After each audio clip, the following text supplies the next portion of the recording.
지금 관우와 장비, 황충, 위안의 군사가 사방에서 몰려오고 있답니다. 뭐라고? 아, 내가 공명에게 속았구나.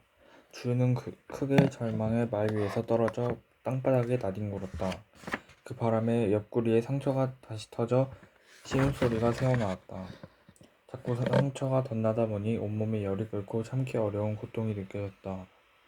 그럼에도 주유는 순건의 사촌동생인 소녀에게 지원군을 요청해 서천을 공격하기로 마음먹었다. 원래 계획에는 없는 일이었지만 그렇게 해야만 유비와 제갈량의 마음을 달래 사태를 수습할 수 있다고 믿었던 것이다. 하지만 그마저 뜻대로 되지 않았다. 때마침 제갈량의 편지가 전해졌는데 그 내용이 마지막 남은 주유의 자존심을 허물어뜨려 버렸다. 대도독께서 우리를 위해 서천을 치려고 한다니 몇 자 적어 보내겠습니다. 서천으로 가는 길은 매우 위험하고 요새가 견고하여 생각보다 공격하기 매우 어려울 것입니다. 부디 기운을 내시어 대도독의 군사가 참패하지 않기를 기원하겠습니다. 아울러 적벽의 치욕을 잊지 않은 조조가 언제 출병할지 모르니 유념하십시오. 대도독께서 떠난 오나라의 운명은 바람 앞에 촛불과 같을 것입니다. 편지의 내용은 충고와 조롱이 뒤섞여 있었다. 그것을 읽는 주위의 눈가가 바르르 떨렸다. 때마침 옆구리에 상처까지 온몸을 헤집는 듯 고통을 참기 어려웠다. 내가 공명의 손바닥 안에서 놀고 있었구나. 아, 하늘은 왜 이 주위와 공명을 같은 시대의 세상에 내보냈단 말인가. 문득 주유는 자신의 삶이 얼마 남지 않았다는 것을 직감했다. 그만큼 마음이 절망스러웠고 몸 상태가 심각했기 때문이다. 결국 며칠 만에 주유는 길게 탄식하며 숨을 거두었다. 그의 나이 36살에 불과했다. 주유가 세상을 떠났다는 소식에 송건은 통곡했다. 나는 이제 누구를 의지한단 말인가? 그처럼 재능 있는 인재가 젊은 나이에 삶을 마치다니 너무 안타깝구나. 주유는 마지막 순간에도 오나라의 앞날을 걱정했다. 송건은 주유의 유언에 따라 노숙을 도독으로 임명한 뒤 성대하게 장례식을 치러주었다. 그런데 그 무렵 제갈량도 주유가 죽었다는 사실을 알게 되었다. 비록 유비를 해치려는 계략을 간파해 혼쭐 내기는 했으나 그 역시 주유가 큰 인물이라는 것을 인정하고 있었다. 뒤편을 떠나 일찍 삶을 마친 주유의 삶이 안타깝기는 제갈량도 마찬가지였다. 그는 유비의 허락을 맡아 조은과 함께 군사 500을 이끌고 조문을 갔다. 공명선생, 지금 이곳의 분위기가 어떤지 몰라서 어떻게 오셨습니까? 여러 장수들이 주유 대도독의 원수라며 공명선생을 죽이려 들 것입니다. 제갈량을 만난 노숙은 여전히 예를 갖추며 걱정스런 마음을 드러냈다. 그러나 제갈량은 신경 쓸 일이 아니라는 듯 옅은 미소를 띠며 말문을 열었다. 천하의 큰 인물이 아쉽게 세상을 떠났는데 마땅히 조문을 와야지. 그것이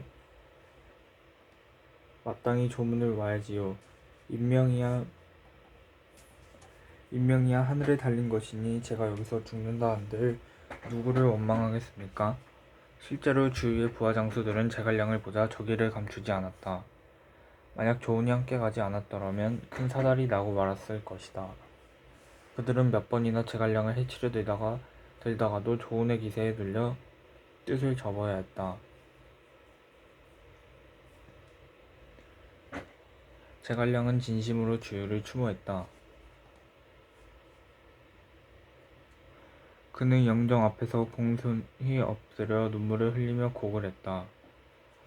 송건은 그런 제갈량을 바라보며 만감이 교차했다.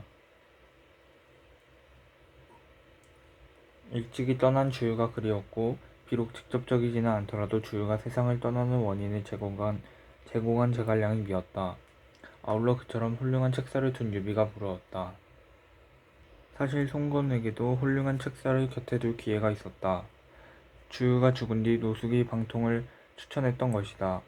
일찍이 방통은 주유를 도와 조조를 물리치는 데 큰 도움을 주었기에 송건이 손을 내밀면서 흔쾌히 몸을 맡길 인물이었다. 그런데 송건은 방통의 겉모습만 보고 자신의 품에 들이려 하지 않았다. 낯빛이 검고 뻐드렁니에 들창코인데다가 수염까지 듬성듬성 난 외모가 영 마음에 들지 않았던 것이다. 방통 역시 자기의 진가를 몰라주는 송건 곁에서 한시도 머물고 싶지 않았다. 그러던 방통이 마침 주유의 조문을 마치고 돌아가는 제갈량을 만나게 되었다. 복륜과 봉추로 불리던 두 사람은 서로의 됨됨이를 알아 반갑게 인사를 나누었다. 제갈량은 한눈에 방통이 송건의 사람이 되지 못할 것을 알아차렸다. 그가 진지한 눈빛으로 방통에게 말했다. 송건은 선생을 높이 쓰지 않을 것입니다. 형주로 가서 유황숙을 돕는 편이 낫지 않겠습니까? 그분의 덕망이라면 선생을 귀하게 여길 것이 틀림없습니다. 하하, 역시 공명 선생의 통찰력은 놀랍군요. 그렇지 않아도 저는 이곳을 떠날 생각이었습니다. 평소 조조의 인품에는 매력을 느끼지 못했던 터라 유황숙을 찾아갈까 생각 중이었지요. 공명 선생께서 그리 말씀을 하시니 제 판단이 틀리지 않았나 봅니다. 두 사람은 서로를 바라보며 웃음을 터뜨렸다. 제갈량은 형주로 돌아가서 방통을 추천했고 유비는 방통에게 부군사중령장이라는 직책을 맡겨 군사 지휘를 하게 했다.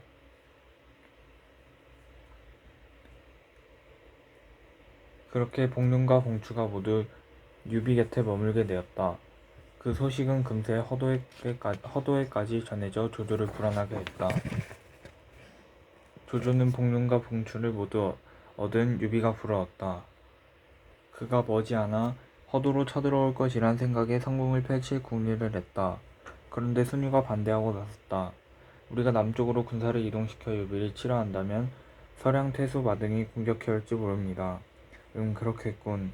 순유의 걱정이 일리 있다고 생각한 조조는 가만히 고개를 끄덕였다. 순유는 곧 조조에게 마등을 제거할 방법을 이야기했다. 황제가 벼슬을 내린다는 구실로 마등을 허도로 불러들인 뒤 목숨을 빼앗는다는 계획이었다. 얼마 후 마등은 조조의 계략이 담긴 황제의 책명을 받았다. 그는 그것이 술수라는 사실을 모르지 않았지만 황제의 이름으로 된 명을 거역할 수도 없는 노릇이었다. 결국 마등은 아들 마초에게 서량을 맡긴 다음 둘째 아들 마유와 셋째 아들 마철, 조카 마대 등을 데리고 허도로 향했다. 그것은 예상대로 죽음에 이르는 길이었다. 조조는 순유의 말대로 마등 일행을 해치워 언젠가 있을지 모를 위협의 싹을 잘라버렸다. 그날 간신히 목숨을 건진 이는 마대뿐이었다. 그런데 조조는 마등을 제거한 것으로 그치지 않았다. 그는 50만 대군을 일으켜 서량으로 진격했다. 아버지와 형제들의 죽음에 분노하던 마초도 한수와 함께 20만 명의 군사를 이끌어 맞섰다. 한수는 마등이 생전에 의형제를 맺은 각별한 사이였다. 조조는 두려움 없는 마초의 늠름한 모습에 내심 감탄하며 소리쳤다. 너는 명장 복파 장군의 후손이거늘 어째서 황실에 대항하려 드느냐? 조조는 마초의 가문을 들먹이며 회유하려 했다. 그러나 마초의 기세는 조금도 수그러들지 않았다. 조조, 너는 천하의 역적이자 내 가족의 원수이다. 이놈의 사지를 갈기갈기 찢어주마. 마초는 당차게 엄포를 놓자마자 창을 비껴들고 조조의 진영으로 달려들었다. 조조 쪽에서는 먼저 우금이 나가 맞섰으나 상대가 되지 못했다. 뒤이어 장합이 대적했으나 20여 합 만에 말머리를 돌리고 말았다. 급기야 이통은 마초의 창에 목숨을 잃는 신세가 되었다. 전세는 빠르게 마초 쪽으로 흘러갔다.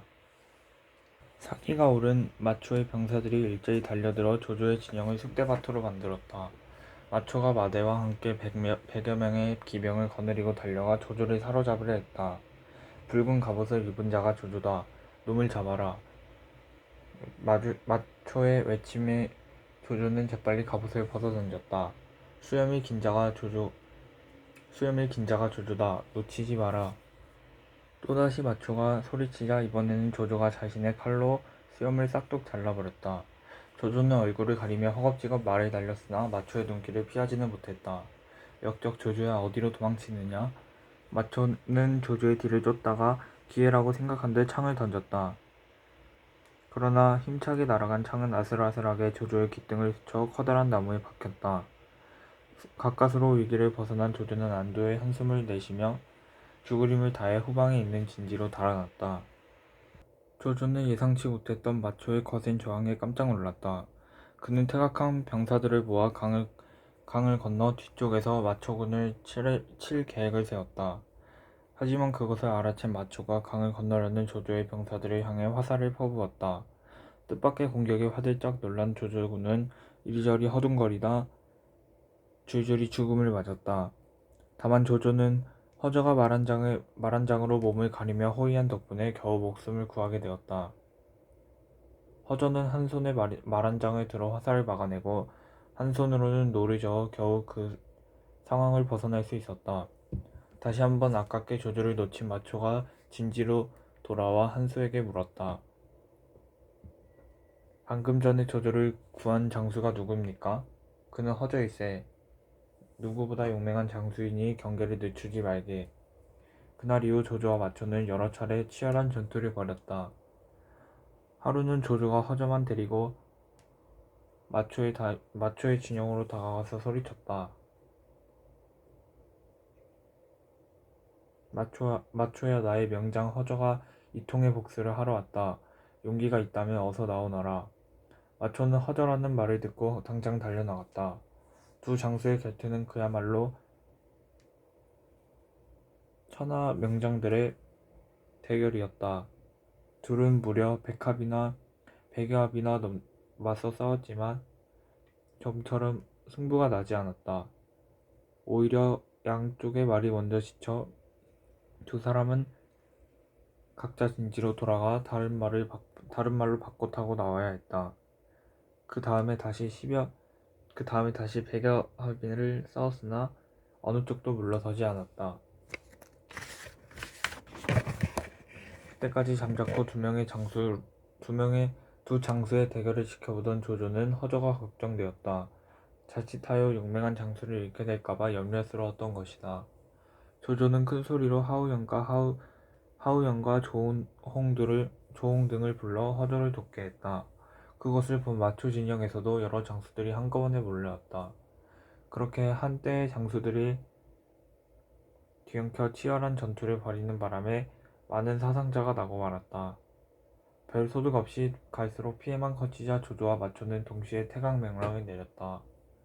진지로 돌아온 마초가 한수에게 자문을 구했다. 머지않아 매서운 추위가 닥칠 텐데 어떻게 하면 좋겠소? 마초는 결코 무모한 장수가 아니었다. 그는 누구 못지 않은 용장이면서 부하들의 안위를 생각하는 덕장이었다. 한수가 그 물음에 신중한 표정으로 답했다. 이렇게 지루한 소모전을 펼칠 바에는 일단 조조와 휴전을 하는 편이 나을 것이네. 겨울을 나고 나서 봄에 다시 계책을 세우도록 하게. 한수의 의견을 받아들인 마초는 곧 휴전 제안을 하는 편지를 써서 조조에게 보냈다. 하지만 그와 같은 상황에서도 조조는 또 다른 실수를 모의했다. 나는 일단 마초의 휴전 제안을 받아들일 것이다. 그 다음에 마초와 한수를 이간질시킬 방법을 궁리하면 저들을 손쉽게 무찌를 수 있을 것이다. 과연 승상이십니다. 아주 긴발한 책략입니다. 그 말을 곁에 듣고 있던 모사들이 감탄을 자아냈다. 조조는 휴전에 동의한다는 답장을 써서 마초에게 보낸 뒤 군사를 후퇴시키는 신용을 했다. 그리고 한수에게 은밀히 사람을 보내 온갖 보화들을 선물하며 과거의 인연을 떠올리게 했다. 일찍이 조조는 한수의 아버지를 비롯해 그 가문의 몇몇 사람들과 친분이 있었다. 이왕 휴전을 하기로 합의한 마당에 한수는 경계심을 풀고 예정을 베풀었다. 그 사이 조조는 한수가 허도의 줄을 대고 있다는 거짓 정보를 흘려 마초의 화를 돋우렸다. 그토록 의지했던 한수의 변심에 마초는 참지 못하고 소리를 버럭 질렀다. 숙부님께서 어떻게 그럴 수가 있습니까? 조정의 벼슬자리가 그토록 탐이 났단 말입니까? 아니 자네가 나를 믿지 못한단 말인가? 나도 이런 대접을 받으며 더 이상 서량에 머물고 싶지 않네. 한수는 마초 앞에서 자리를 벅차고 나와 자신을 따르는 5장수를 만났다. 그 장수들은 이번 기회에 마초를 죽이고 조조에게 항복할 것을 권했다. 한수가 잠시 망설이는 사이에 그 말이 마초의 귀에 들어갔고 사태는 점점 더 심각해졌다. 숙부가 나를 죽이려 하다니 도저히 참을 수가 없다. 마초는 한달음에 한수에게 달려가 칼을 휘둘렀다. 한수는 마초의 칼을 다급히 왼손으로 막다가 왼손이 잘리고 말았다. 5장수가 깜짝 놀라며 칼을 빼들어 맞섰지만 순식간에 2사람의 목이 베어졌다. 그 광경을 보고 겁먹은 다른 장수들은 일제히 꽁무니를 빼며 모습을 감추었다. 그야말로 자중질환이었다. 그 정보를 전해 들은 조조는 회심의 미소를 띠며 군사를 이끌고 마초의 진지로 쳐들어왔다. 모름지기 내분이 일어난 쪽에서 외부의 적을 물리치기는 어려운 법, 마초는 전투에서 크게 패해 마대 등 1천여 명의 병사들만 데리고 서북 지역으로 달아나는 신세가 되었다. 그렇게 마초를 물리친 조조는 기세등등하게 허도로 돌아왔다. 황제가 성 밖까지 나와 환영하자 조조가 호탕하게 웃음을 터뜨렸다. 그 장면만으로도 허도의 실제 주인이 누구인지 알 수 있었다. 그 무렵 한중 땅의 장로가 야심을 드러내기 시작했다. 그 지역은 지세가 험해 예로부터 조정의 손길이 미치지 못했는데 장로가 그런 상황을 이용해 조용히 자신의 세력을 키워왔다. 그는 마초를 물리친 조조가 머지않아 한중 땅까지 직접 지배하려 될 것이라고 생각해 서둘러 서천까지 영토를 넓힐 마음이었다. 그 정도 세력은 돼야 조조에게 맞설 수 있다고 판단했던 것이다. 그런 정세를 파악한 익주자사 유장이 급히 조조에게 사신 장송을 보냈다. 장송은 비록 볼품없는 외모를 가졌으나 심지가 곱고 사리사욕을 챙기는 법이 없는 인물이었다. 그를 만난 조조는 다짜고짜 조공 이야기를 꺼냈다. 어찌하여 유장이 조정에 바치는 물품이 갈수록 허접해지는 것이냐. 근래 서천에 가뭄이 들어 백성들이 어려움을 겪었습니다. 조공이 중요하긴 하나 백성들의 궁핍한 생활을 외면할 순 없어 더 많이 신경 쓰지 못했습니다. 승상께서 헤아려 주십시오. 장송의 대답을 들은 조조의 얼굴에 불쾌한 기색이 번졌다. 대부분의 경우 사신에게는 좋은 음식과 편안한 잠자리를 내주는 것이 관례였으나 조조는 장송을 후대접했다. 그처럼 속 좁게 행동하는 조조를 바라보며 장송은 한숨을 내쉬었다. 이런 자가 천하의 권세를 누리다니 안타깝다. 조조는 교만하고 욕심이 많은 인물이라 서천의 운명을 맡기기에는 적절치 않구나. 장송은 혼잣말을 내뱉으며 율장에게 돌아가 자신의 생각을 전했다. 그리고는 조조 대신 유비를 찾아가 도움을 청하는 편이 나을 것이라 말했다. 일찍이 유비가 덕망이 높다는 소문을 듣기도 했고 유장과 같은 황족이었기 때문에 그런 판단을 했던 것이다. 그렇게 장송은 다시 길을 나서 형주로 향했다. 멀리서 형주 땅이 보인 무렵 500여 명의 기병을 거느린 조은이 나타나 그를 맞이했다. 장송이 온다는 정보를 전해 들은 제갈량이 미리 조은을 보냈던 것이다.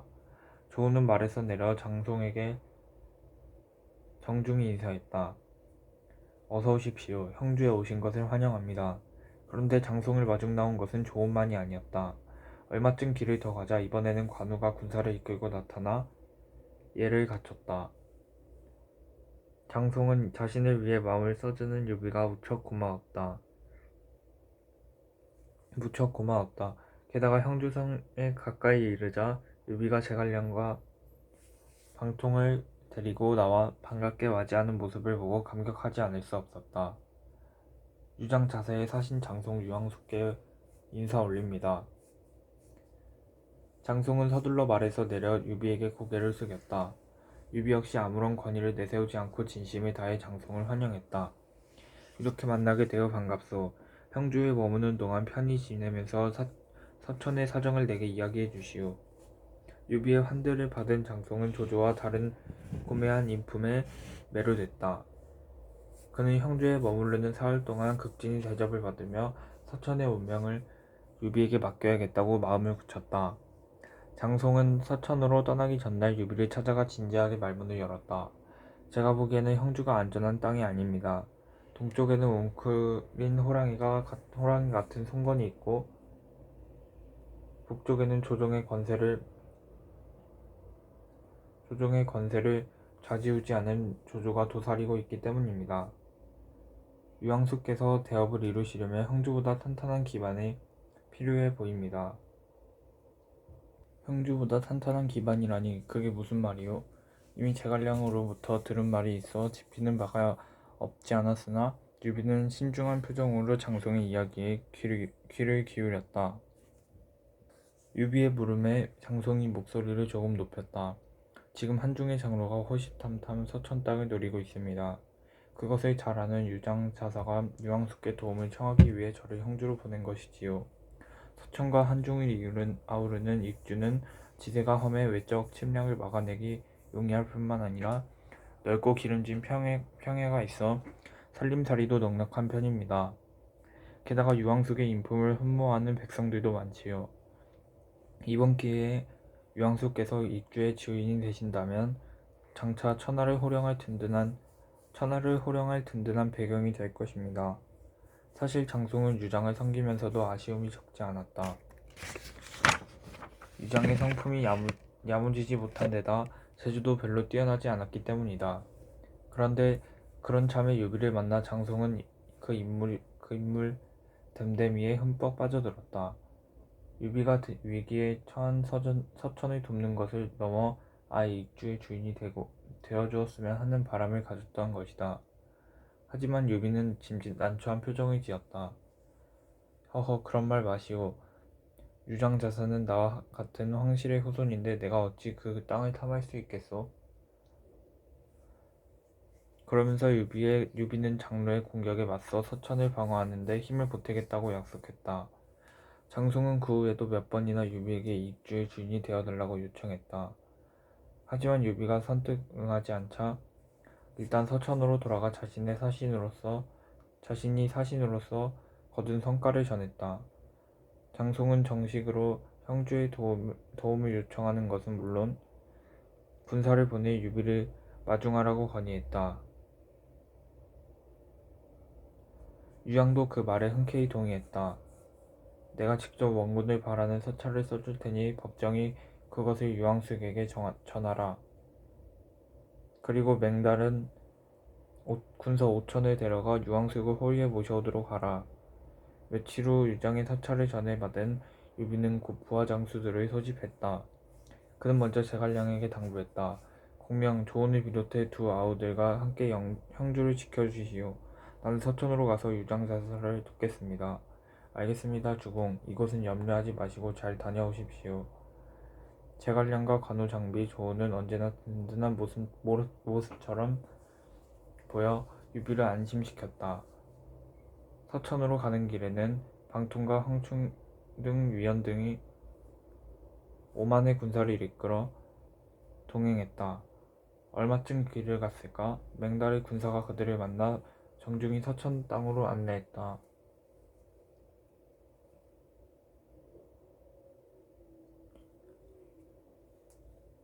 그런데 유장과 달리 그의 장수들은 유비가 오는 것을 탐탁지 않게 생각했다. 유비가 서천 땅에 들어선 것은 들어선 것을 알고 유장이 마징을 나가려고 하자 장수 황건이 반대했다. 자석께서 직접 유비를 맞으실 필요는 없습니다. 그가 비록 황족이기는 하나 언제 익주를 넘볼지 모르는 인물이기 때문입니다. 그런 말 말게. 지금 유비는 우리를 돕기 위해 이곳에 오는 것일세. 그럼에도 황건이 몇 번이나 말렸으나 유장은 듣지 않았다. 얼마 후 유비를 만난 유장은 덥석 손을 잡으며 반가워했다. 유비 역시 같은 황족의 후손인 유장에게 호감을 보이며 허심탄회하게 이런저런 이야기를 주고받았다. 그런데 유비와 달리 방통은 다른 속셈을 품었다. 그는 이번 기회에 유비가 익주 땅을 차지하게 되기를 바랐던 것이다. 몇 날 며칠 유장이 잔치를 베풀어 형주에서 온 일행을 극진히 대접하자 유비가 그 보답을 하기 위해 자사와 장수들을 진지로 초청했다. 그때 방통이 의미심장한 미소를 지으며 위원에게 속삭였다. 장군, 우리 진지에서 잔치가 벌어지면 건물을 추는 유장에게 다가가 목을 베십시오. 그게 무슨 말씀인지 잘 알겠습니다. 그러면 주공께서 익주의 주인이 되실 수 있겠지요. 위원은 방통과 같은 뜻을 했다. 하지만 그 계략은 실현되지 못했다. 유장의 신복인 장임이 수상한 낌새를 알아채고 위원을 경계했던 것이다. 칼을 빼든 위원이 건물을 추는 척 유장에게 접근하면 장임 역시 춤추는 척 칼을 휘둘러 자살을 호위했다. 그때 방통의 속셈을 눈치챈 유비가 크게 소리쳤다. 모두 칼을 거두어라. 형제나 다름없는 손님을 초대해놓고 왜 오해를 살만한 건물을 춘단 말이냐? 유비의 호통에 위원이 칼을 거두었다. 그러자 유장도 장님에게 칼을 내려놓도록 했다. 그날 잔치가 끝나고 유장이 돌아간 뒤 유비는 방통을 불러 주의를 줬다. 나는 위험에 빠진 유장을 돕기 위해 서천에 온 것이오. 좋은 뜻으로 와서 그를 해치려 든다면 어느 누가 우리를 진심으로 따르겠소? 송구하옵니다. 주공, 앞으로는 언행을 더욱 신중히 하겠습니다. 방통은 유비에게 사과하며 머리를 조아렸다. 하지만 익주 땅을 차지할 기회를 놓쳤다는 생각에 쓴 웃음을 지었다. 그로부터 며칠 후 마침내 장로가 서천 땅에 쳐들어왔다. 그는 가맹관 쪽으로 부하들을 이끌었는데 소식을 들은 유비가 즉시 그곳으로 달려갔다. 그럼에도 유장의 부하들은 여전히 유비가 마음을 바꿔 자신들에게 칼을 겨눌까봐 두려웠다. 비록 원군이기는 해도 언제 생각을 바꿔 적이 될지 몰랐기 때문이다. 그들은 또다시 유장에게 유비를 너무 믿지 말라고 조언했다. 그쯤 되자 유장도 철석같이 믿던 유비를 경계하기 시작했다. 그는 유비가 가맹간으로 가면 그 후방인 부수간에서 철저히 감시할 것을 지시했다. 그리고 자신은 성도로 가서 머물렀다. 그 무렵 성건은 유비가 군사를 일으켜 서천으로 갔다는 소식을 듣고 눈빛을 반짝였다. 형주를 공격해 손에 넣을 수 있는 기회라고 생각했기 때문이다. 그런데 그때 조조의 대군이 오나라로 쳐들어올 것이라는 정보가 전해졌다. 송건은 형주를 치는 일을 뒤로하고 서둘러 조조를 막기 위한 준비에 박차를 가했다. 그는 도읍을 말릉으로 옮긴 뒤 유수 강변에 토성을 쌓았다. 조조가 오나라를 공격할 것이라는 정보는 사실이었다. 그 시기 조조의 건세는 더욱 막강해져 곤룡포를 입은 면류관을 쓰는 아나 부인의 행동을 일삼을 정도였다. 순욱이 그와 같은 회륜을 멈추라는 진언하자 사약을 내려 목숨을 빼앗기까지 했다. 조조는 무소불위의 권력을 휘두르며 무엇 하나 거칠 것이 없었다. 다만 적벽의 치욕이 자꾸 떠올라 또다시 오나라를 공격하기로 결정했던 것이다. 하지만 성건이 미리 대비했으므로 조조는 쉽게 뜻을 이루지 못했다. 양쪽의 군사가 한 달 넘게 맞붙었지만 어디로도 승패가 기울지 않았다.